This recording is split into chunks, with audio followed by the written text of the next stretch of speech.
For pound, the best home fragrance and beauty products, you need to go to asskicking.com. There it goes. What's going on, y'all? Dontaesboxingnation. Damn, you're all over the place. All over. What's going on, y'all?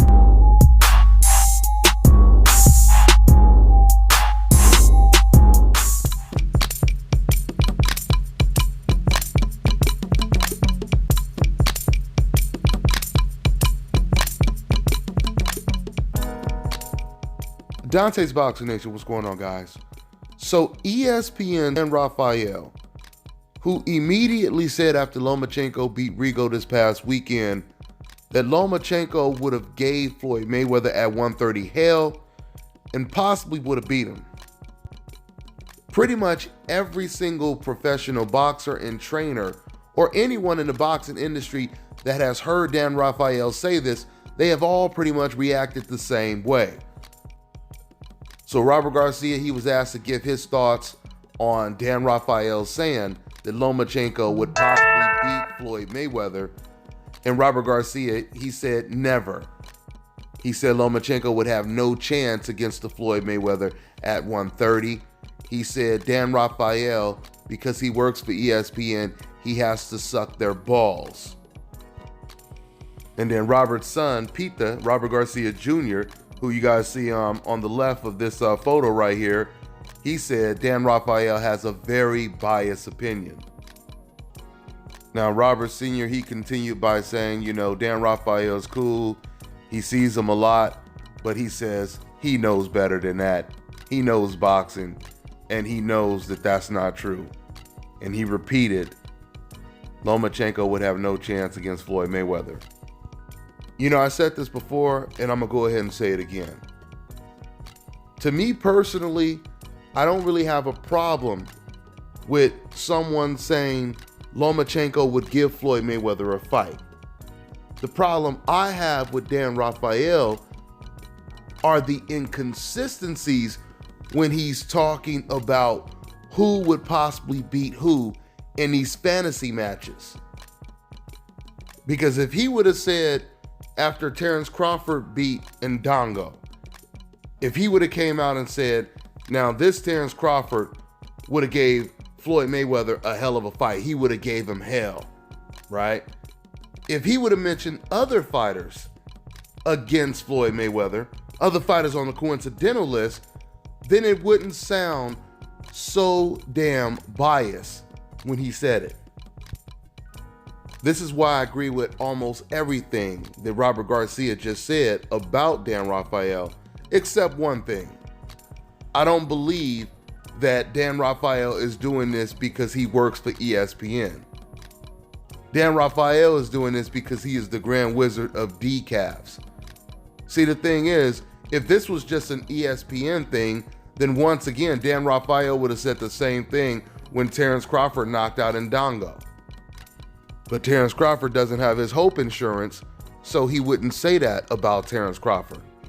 To go even further, if this was just an ESPN thing, then Dan RAFAEL wouldn't be flying all the way to the UK to cover Gennady Golovkin, who's not an ESPN fighter, but he didn't fly to the UK to cover Errol Spence, when Errol Spence coincidentally fought the same opponent that Golovkin fought, which is Kell Brook. While at the same time, Dan RAFAEL, he flew overseas to the UK, but he couldn't fly down the street to Oakland, California to cover an American gold medalist in Andre Ward when he fought against an undefeated Cuban fighter, Sullivan Barrera. A fight, by the way, that the old media did not promote at all, and still over 1 million people tuned in to watch it. But yet it wasn't good enough for Dan RAFAEL to fly out there, even though Dan RAFAEL was paid or would be paid to fly out there. See, me, I pay for everything that I do.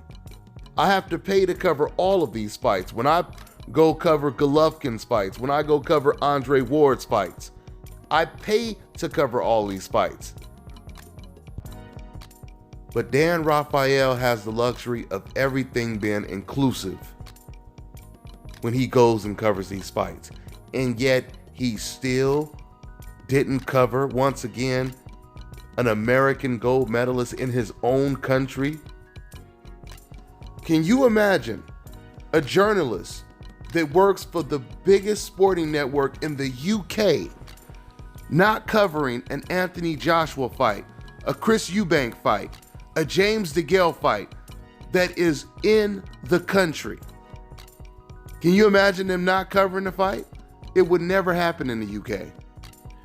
Imagine one of the biggest reporters in Mexico working for the biggest sporting network not covering a Mexican fighter who won a gold medal.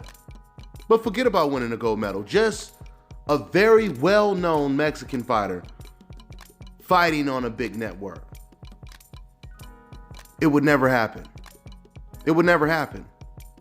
Because we know when it comes to Filipino media, when it comes to the Mexican media, they travel here to the States to cover one of their own countrymen, right? Now, to go back to what Dan Rafael said about Lomachenko giving Floyd Mayweather hell and possibly beating him. We all know that Floyd Mayweather, he's considered universally the best fighter of this era. In the last 25 years, he's considered the best fighter, hands down. Even ESPN, even they agree with that. They really have no choice but to agree with that.